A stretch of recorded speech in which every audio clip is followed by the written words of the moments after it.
20 কোটি তো কেউ আবার 30 কোটি।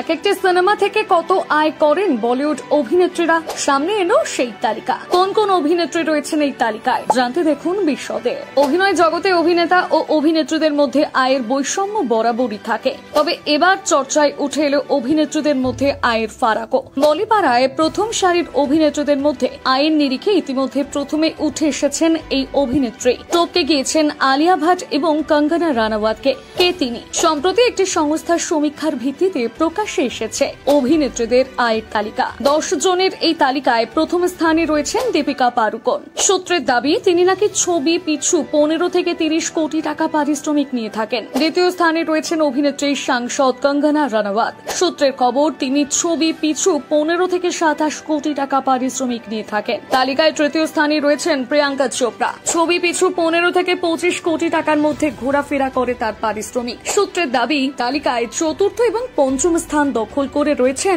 যথাক্রমে ক্যাটরিনা কাইফ এবং আলিয়া ভাট। টাইগার 3 ছবির অভিনেত্রী ক্যাটরিনা এই ছবি করতে 15 থেকে 25 কোটি টাকা পারিশ্রমিক দাবি করেন। অন্যদিকে রণবীর কাপুর ঘরণী আলিয়া নাকি ছবি পিছু নেন 10 থেকে 20 কোটি টাকা। তালিকায় পরে রয়েছে করিনা কাপুর খান, শ্রদ্ধা কাপুর, বিদ্যা বালান, অনুষ্কা শর্মা, ঐশ্বর্য রায় বচ্চনের নাম। সূত্রের দাবি করিনা, শ্রদ্ধা ও বিদ্যার পারিশ্রমিকের পরিমাণ 8 থেকে 18 কোটি টাকার মধ্যে ঘোরাফেরা করে।